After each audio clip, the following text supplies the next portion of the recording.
Assalamualaikum students and good morning. I am here with a new topic that is chemistry of methane. ठीक है, हमारा ये जो chapter है केमिस्ट्री ऑफ हाइड्रोकार्बन्स के ऊपर है, जिससे कि आपको फर्स्ट लेक्चर के अंदर आइडिया हो गया होगा कि हम इसमें हाइड्रोकार्बन्स की स्टडी करेंगे। हाइड्रोकार्बन्स क्या है? Hydrocarbons are those organic compound which are made up of carbon and hydrogen and their further derivatives, कि अगर आप इसको डिराइव करते हैं तो कार्बन हाइड्रोजन के अलावा कोई अदर एलिमेंट भी उसमें एडअप हो सकता है। ठीक है, तो हमने जो मेन हाइड्रोकार्बन्स की ब्रांचेस देखनी है उनमें क्या क्या इंक्लूड था, अल्कीन, अल्कीन, अल्काइन, एंड उसके बाद फर्दर हम चलेंगे अपने ऑक्सीजन कंटेनिंग फंक्शनल ग्रुप्स की तरफ, जिसमें कीटोन आ जाएगा, एल्डिहाइड आ जाएगा, देन कार्बोक्सिलिक एसिड्स आ जाएंगे, ईस्टर्स आ जाएंगे, ईथर्स आ जाएंगे, एट्सेट्रा एट्सेट्रा। ठीक है, तो हमने मीथेन से स्टार्ट ले लिया था। इससे पहले हम आयोपिक नेमिंग लास्ट चैप्टर में कर चुके हैं और मीथेन की केमिस्ट्री से स्टार्ट लेते हैं। तो मीथेन का जो है आपने ऑर्बिटल डायग्राम जो था वो देख लिया था, किस तरह से उसकी हम हाइब्रिडाइजेशन करते हैं, किस तरह से उसके ऑर्बिटल्स को मर्ज अप करके उसकी डायग्राम बनाते हैं, क्या उसमें एंगल आ रहा है, ठीक है, क्या एंड किस तरह से उसके ऑर्बिटल्स की अरेंजमेंट हो रही है। तो अब हम उसको फर्दर प्रोसीड करेंगे टूवर्ड्स इट्स डायरेक्शन। ठीक है, तो डायरेक्शंस में जो पहली बात आती है वो आती है कि बनता कैसे है। ठीक है, रिएक्ट करके ये क्या बनाता है वो सेकेंडरी बात है। पहले हम इसकी फॉर्मेशन के, इसकी प्रिपरेशन के बारे में पढ़ेंगे कि किस किस प्रोसेस के थ्रू हम मीथेन को हासिल कर सकते हैं या बना सकते हैं। ठीक है, तो नंबर 1 जो आपके पास यहाँ पे मीथेन का फॉर्मेशन का मेथड लिखा है, that is from sodium acetate, यानी आप सोडियम एसीटेट की हेल्प से इसको बनाएंगे।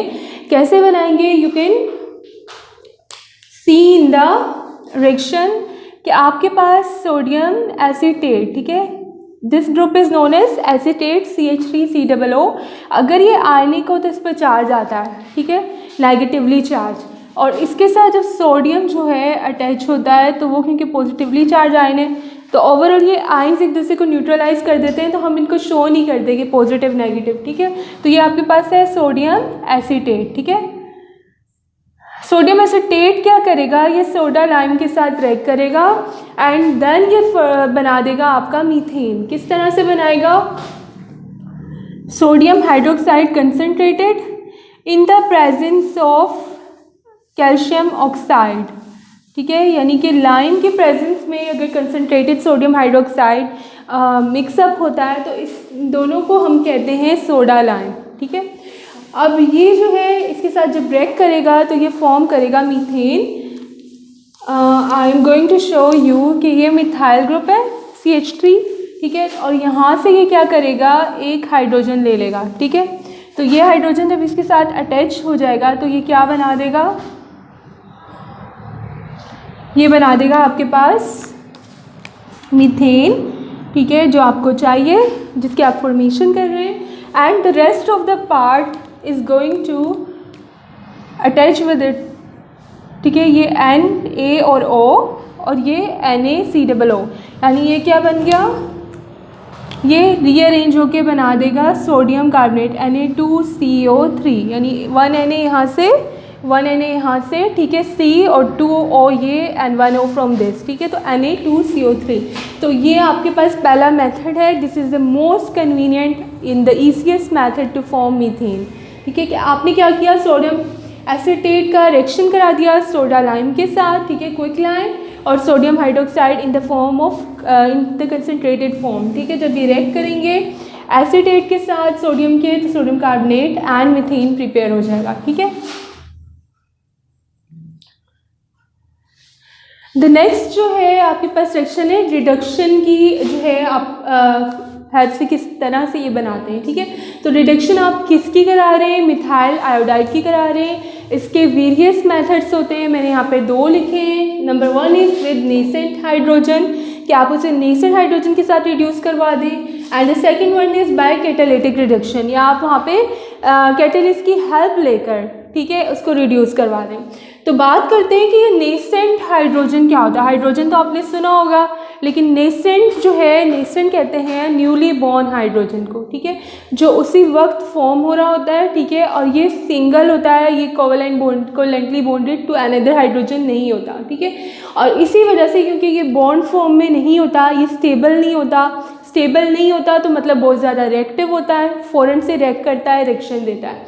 अब ये नेसेंट हाइड्रोजन हमें मिलता कैसे है, ठीक है, तो इसके लिए जो है क्या किया जाता है, जिंक को HCl के साथ रिएक्ट करवाया जाता है, ठीक है। ये एक साइड रिएक्शन है, मैं यहाँ पे बता देती हूँ कि जिंक को जब HCl के साथ रिएक्ट करवाया जाता है, ठीक है, हमने इसके 2 मोल्स ले लिए, तो जिंक क्या करेगा, जिंक अपना क्लोराइड बना देगा ZnCl2, ठीक है, और ये जो 2 हाइड्रोजन है in the form of nascent, ठीक है, ये इस तरह से सेपरेट हो जाएंगे। आप इसको मोलिकुलर फॉर्म में नहीं लेंगे, क्योंकि अगर आप ये लिखते हैं इट मीन्स कि आपने मोलिक्यूलर हाइड्रोजन लिखा है, ठीक है, लेकिन यहाँ पे क्या है, हमें ज़्यादा रिएक्टिव हाइड्रोजन चाहिए, ये कोवेलेंटली बॉन्डेड है, ये स्टेबल है, इसकी बॉन्ड ब्रेक करने के लिए ज़्यादा जो है आपको फैक्टर्स अप्लाई करने पड़ेंगे, प्रेशर, टेम्परेचर वगैरह, ठीक है, या कैटलिस्ट की हेल्प लेनी पड़ेगी, ठीक है।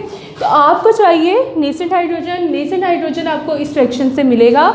तो आपका ये जो रिएक्शन होगा, ये वाला रिएक्शन कि आपने मिथाइल आयोडाइड को नेसेंट हाइड्रोजन से रिएक्ट किया, ये क्या होगा कि आपके पास मिथाइल आयोडाइड था, आपने यहाँ पे नेसेंट हाइड्रोजन यूज़ किया, ठीक है, एंड अब आपको यहाँ पे 2 नेसेंट हाइड्रोजन दिख रहे हैं, ठीक है। One is going to make the bond with the methyl group and will form CH4, यहाँ CH3 है, एक हाइड्रोजन यहाँ से आ जाएगा तो क्या बना देगा, CH4, ठीक है, and this is our product. हम क्या बना रहे हैं, मीथेन बना रहे हैं, हमें CH4 ही चाहिए, ठीक है।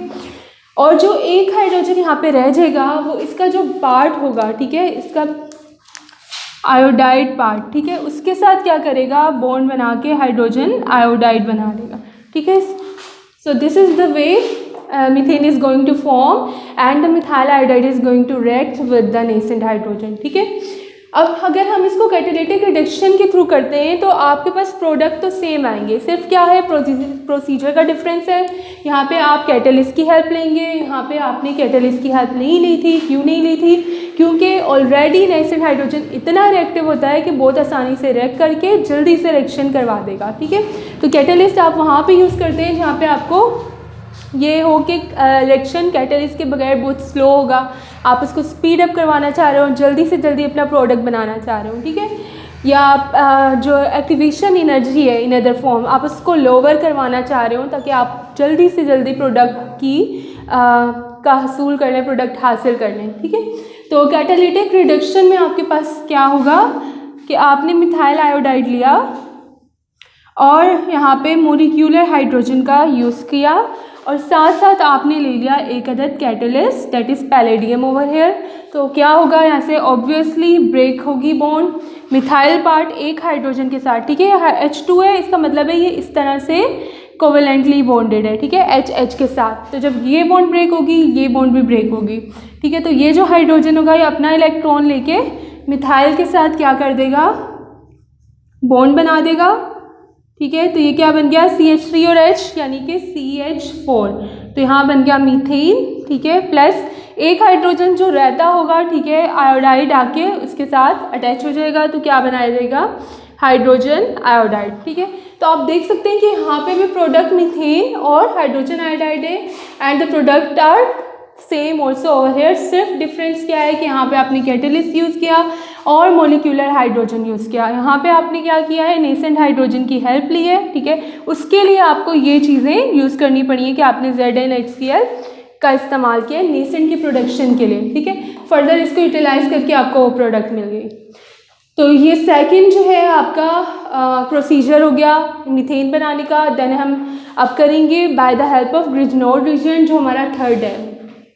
ग्रिजनोड रीजन क्या होता है, ठीक है। विक्टर ग्रिजनोड वाज अ साइंटिस्ट जिसने पहले ये इसकी डिस्कवरी की थी ग्रिजनोड रीजन की, और इसकी हेल्प से डिफरेंट जो है प्रोडक्ट्स बनाए थे।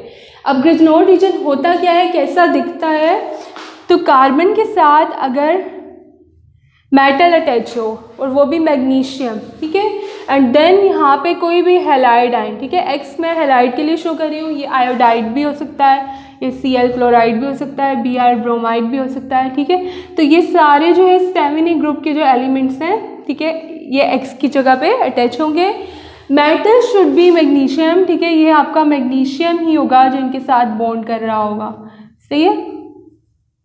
और मैग्नीशियम कार्बन से ही बॉन्डेड होगा। अब वो कार्बन कोई भी अल्काइल ग्रुप हो सकता है, वो मिथाइल ग्रुप भी हो सकता है, ठीक है, वो C2H5 इथाइल ग्रुप भी हो सकता है, कोई लंबी चेन भी हो सकती है, ठीक है।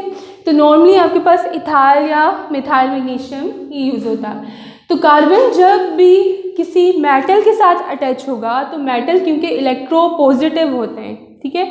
इलेक्ट्रोपॉजिटिव मतलब कि इनके अंदर tendency to attract the shared pair of electron less है, ठीक है। इलेक्ट्रोनेगेटिव क्या होते हैं, इलेक्ट्रोनेगेटिविटी क्या होती है? Electronegativity is basically the ability of any atom to attract the shared pair of electron in a bond. यानी मैं यहाँ क्या बता रही हूँ, मैं आपको ये बता रही हूँ कि अगर आपके पास एक एटम दूसरे एटम से बॉन्डेड है, ठीक है, तो दोनों के दरमियान ऑब्वियसली बॉन्ड होगी। एक बॉन्ड के अंदर क्या होता है? इलेक्ट्रॉन्स होते हैं, ठीक है। एक बॉन्ड के अंदर हमेशा 2 ही इलेक्ट्रॉन्स होते हैं। अब इसको आप इस तरह से समझ लें कि जैसे आप टग ऑफ वॉर खेलते हैं, ठीक है, एक साइड पे एक टीम होती है, दूसरी साइड पे दूसरी टीम होती है, और बीच में जो है आपके पास रॉक होती है, ठीक है, आप वो रस्सी खींच रहे होते हैं। तो जो टीम ऑब्वियसली जो ताकतवर होगी उसकी तरफ जो रोप होगी वो मूव करना शुरू हो जाएगी, ठीक है। तो यहाँ पे होता क्या है कि जो भी एटम आप कह लो पावरफुल होता है, जिसमें टेंडेंसी इस इलेक्ट्रॉन पेयर को अपनी तरफ खींचने की ज़्यादा होती है, वो इलेक्ट्रॉन पेयर को अपने करीब कर लेता है, ठीक है। तो अब ये जो 2 इलेक्ट्रॉन या इलेक्ट्रॉन पेयर आपको दिख रहा है, क्योंकि क्लोरीन ज़्यादा इलेक्ट्रोनेगेटिव है, ठीक है, उसके अंदर ये एबिलिटी ज़्यादा है कि वो बॉन्ड के इलेक्ट्रॉन को अपनी तरफ खींच के रखे, तो ये 2 इलेक्ट्रॉन पेयर क्लोरीन की तरफ ज़्यादा होंगे, हाइड्रोजन से दूर हो जाएंगे, ठीक है। तो उसके नतीजे में क्या होगा कि ये जो इलेक्ट्रॉन पेयर हैं, क्योंकि electron is having a negative charge, तो क्लोरीन जब उसको अपनी तरफ उसके इलेक्ट्रॉन डेंसिटी को लेगा तो क्लोरीन के ऊपर आ जाएगा पार्शली नेगेटिव चार्ज, ठीक है। और हाइड्रोजन, क्योंकि इससे क्या होगा, हाइड्रोजन से इलेक्ट्रॉन डेंसिटी दूर है, तो उसके ऊपर आ जाएगा partially positive charge. So this is the way कि किसी भी बॉन्ड के अंदर जब पोलैरिटी क्रिएट होती है, पोल्स क्रिएट होते हैं, तो उसका रीज़न ये इलेक्ट्रोनेगेटिविटी ही होती है कि जो ज़्यादा इलेक्ट्रॉन नेगेटिव है वो पार्शली नेगेटिव हो जाएगा क्योंकि उसकी तरफ इलेक्ट्रॉन डेंसिटी ज़्यादा है। जो इलेक्ट्रोपॉजिटिव होगा वो क्या होगा, पार्शली पॉजिटिव हो जाएगा, ठीक है। तो हाइड्रोजन के अलावा जितने मेटल्स हैं आपके पास, ठीक है, अल्कली मेटल्स हो गए, alkaline earth metal, they are the electropositive elements, ठीक है। तो मेटल्स हमेशा इलेक्ट्रोपॉजिटिव होते हैं। Back to our topic Grignard reagent के, ग्रिजनोड रीजन के अंदर carbon is attach to the metal, ठीक है। मैग्नीशियम यहाँ पे मेटल है, मेटल आपको पता है इलेक्ट्रोपॉजिटिव है, तो मेटल के साथ जब कार्बन अटैच होगा तो carbon is compare to the metal, ठीक है, ज़्यादा इलेक्ट्रोनेगेटिव है, तो it will acquire a negative charge, ठीक है। नॉर्मली कार्बन के ऊपर हम नेगेटिव चार्ज नहीं देखते, ठीक है। ग्रिजनोड रीजन के केस में या कार्बाइड के केस में क्यों नेगेटिव चार्ज आता है? क्योंकि ऑलरेडी वो इलेक्ट्रोपॉजिटिव से अटैच है। इलेक्ट्रोपॉजिटिव से अटैच है तो ये पार्शली अगर पॉजिटिव है तो कार्बन हो जाएगा नेगेटिव, ठीक है। और यहाँ पे भी ऑलरेडी नेगेटिव, क्योंकि हैलोजेंस तो होते ही नेगेटिव हैं, इलेक्ट्रोनेगेटिव होते हैं, ठीक है। तो इस तरह इसके केस में कार्बन के ऊपर हमेशा आता है नेगेटिव चार्ज। अब ग्रिजनोड रीजन की हेल्प से आप क्या कर सकते हैं, बोर्ड से नंबर ऑफ कंपाउंड बना सकते हैं। ग्रिजनोड रीजन खुद एग्जाम्पल है ऑर्गेनोमेटेलिक कंपाउंड की, ठीक है। ऑर्गेनोमेटेलिक्स कंपाउंड क्या होते हैं, ठीक है। मेटेलिक जो है, सॉरी ये एल है और ये टी, ठीक है। मेटेलिक शो कर रहा है मेटल की प्रेजेंस को, ऑर्गेनिक केमिस्ट्री या कार्बन को शो कर रहा है, यानी carbon is whenever bonded to any metal, ठीक है, मैग्नीशियम, लिथियम, ठीक है, या लेड, तो ये सारे कंपाउंड क्या होते हैं, ऑर्गेनोमेटेलिक कहलाते हैं, जहाँ carbon is bonded to a metal and is having a negative charge due to the presence of metal with it, कि ये मेटल प्रेजेंट होगा तो ये इलेक्ट्रोपॉजिटिव होगा, तो कार्बन इसलिए नेगेटिव चार्ज एक्वायर कर लेगा, ठीक है। अब इनमें से जो है ये वाला जो है जो मैग्नीशियम के साथ अटैच है, सिर्फ और सिर्फ ये ग्रिजनोड रीजन कहलाता है, ठीक है। अब हम ग्रिजनोड रीजन की हेल्प से क्या करेंगे, हम उससे डिफरेंट हम मीथेन बनाएंगे, ठीक है, डिफरेंट चीज़ों को रैक करके ठीक है। तो यहाँ पे नंबर 1 जो है that is by the process of hydrolysis. Hydrolysis क्या होता है? Break down of water. ठीक है, आप इसमें वाटर के साथ आपने ग्रिजनोड रीजन लिया, मिथाइल मैग्नीशियम, ठीक है, आयोडाइड, और इसका रिएक्शन आपने करा दिया वाटर के साथ। ठीक है, ये पार्शली पॉजिटिव होगा, oxygen is electronegative, partially electronegative. ठीक है, ये नेगेटिव, ठीक है, ये पॉजिटिव हो जाएगा। तो अब नेगेटिव चार्ज पॉजिटिव चार्ज पे अटैक करेगा। ठीक है, तो ये मिथाइल क्या करता है? ये अटैक करता है इस हाइड्रोजन के ऊपर, और हाइड्रोजन के ऊपर अटैक करने के बाद क्या करेगा? मीथेन बना देगा, CH4। ठीक है, 3 हाइड्रोजन पहले थे, चौथा यहाँ से ले लिया।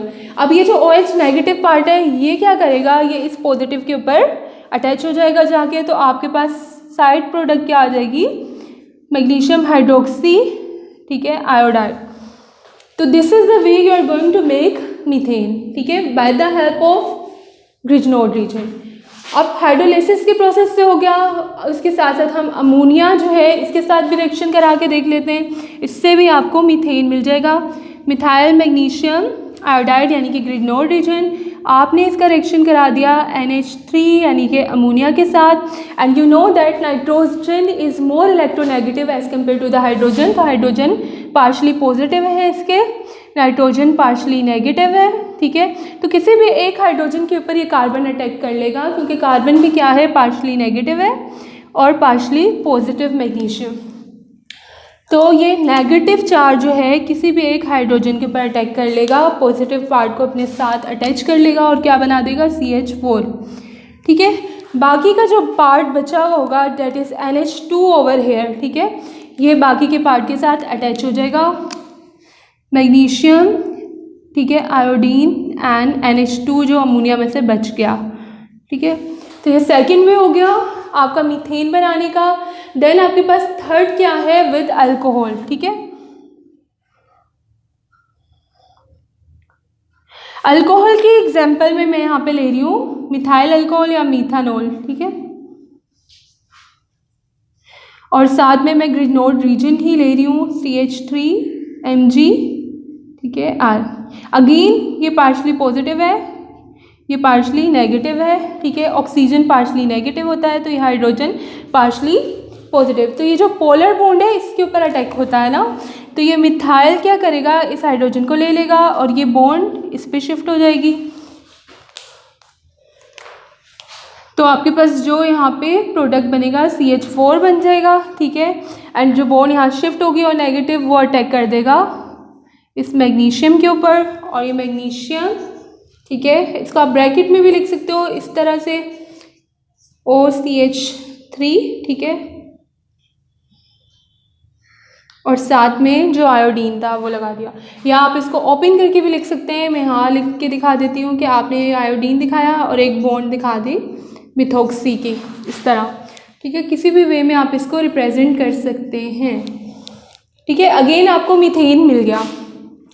अच्छा जी, और लास्ट जो आपके पास है वो क्या है? Bye hydrolysis of aluminium carbide. ठीक है, आपने हाइड्रोलाइसिस करानी है, अगेन वाटर के साथ रिएक्शन कराएंगे, वाटर ब्रेक डाउन होगा अपने पार्ट्स में। जब भी वाटर अपने पार्ट्स में ब्रेक डाउन हो और एक पार्ट एक कंपाउंड के एक पार्ट के साथ अटैच हो जाए, दूसरा दूसरे के साथ, तो वो हाइड्रोलाइसिस हो जाती है एल्युमिनियम कार्बाइड। ठीक है, अच्छा जी, क्योंकि लाइसिस का मतलब ही ब्रेक डाउन है। आप यहाँ पे क्या करने वाले हैं? आपने एल्युमिनियम कार्बाइड लिया Al4C3, ठीक है, और इसको आपने रिएक्ट करवा दिया वाटर के साथ। ठीक है, तो आपने 12 मोल्स ले लिए, तो ये आपके पास क्या बना देगा? Aluminium hydroxide. ठीक है, 4, क्योंकि 4 एल्युमिनियम है, और साथ में ये बना देगा CH4। ठीक है, 3 C हैं तो हम यहाँ पे 3 सही है। तो जब एल्युमिनियम कार्बाइड वाटर के साथ रिएक्ट होगा तो उसके बाद हाइड्रोक्साइड और मीथेन, जो OH ग्रुप है वो वाटर के क्या हुए? ब्रेक डाउन होके एल्युमिनियम के साथ लग गए। मैं ओपन करके दिखा देती हूँ कि आपका जो वाटर होता है वो HOH होता है। ठीक है ना, और आपके पास ऐसे कितने 12 मॉलिक्यूल्स हैं वाटर के। ये OH वाली बॉन्ड ब्रेक होगी जो HOH के बीच में, क्योंकि ये पार्शली नेगेटिव है, पार्शली पॉजिटिव है। और अगर आप एल्युमिनियम कार्बाइड की बात करते हैं तो एल्युमिनियम कार्बाइड, ठीक है, एल्युमिनियम 3 बॉन्ड्स बनाता है, कार्बन 4 बॉन्ड बनाता है। ये नेक्स्ट टू एल्युमिनियम फिर अटैच होगा, ठीक है, और ये जो है अगेन कार्बन के साथ अटैच होगा। अब मैं यहाँ नीचे, क्योंकि स्पेस नहीं है नीचे की तरफ, इस कार्बन ने 4 बॉन्ड्स बनाई, 2 इधर 2 इधर, एल्युमिनियम में 3 बनाई, ठीक है, ये अगेन एल्युमिनियम के साथ अटैच है, एल्युमिनियम ने अगेन 1 2 3 बनाई, ठीक है, फिर कार्बन है और कार्बन ने 4 और ये एल्युमिनियम। तो इस तरह 1 2 3 4 एल्युमिनियम हो गए और 1 2 और 3 कार्बन आपके पास हो गए। तो एल्युमिनियम कार्बाइड का स्ट्रक्चर कुछ ऐसा होता है, ठीक है। तो ये सारी जब हाइड्रोलाइसिस होगी तो सारी बॉन्ड्स क्या हो जाएंगी, ब्रेक हो जाएंगी। जब ये ब्रेक होंगी तो तमाम जो कार्बन होंगे वो इसमें से हाइड्रोजन पार्ट लेके CH4 बना देंगे, एंड जो भी OH पार्ट होगा वो क्या होगा, उसके साथ एल्युमिनियम के साथ अटैच होकर एल्युमिनियम हाइड्रोक्साइड बना देगा, ठीक है। So this was all about today's lecture. Next lecture में मिलते हैं नेक्स्ट टॉपिक के साथ, तब तक के लिए अल्लाह हाफिज़।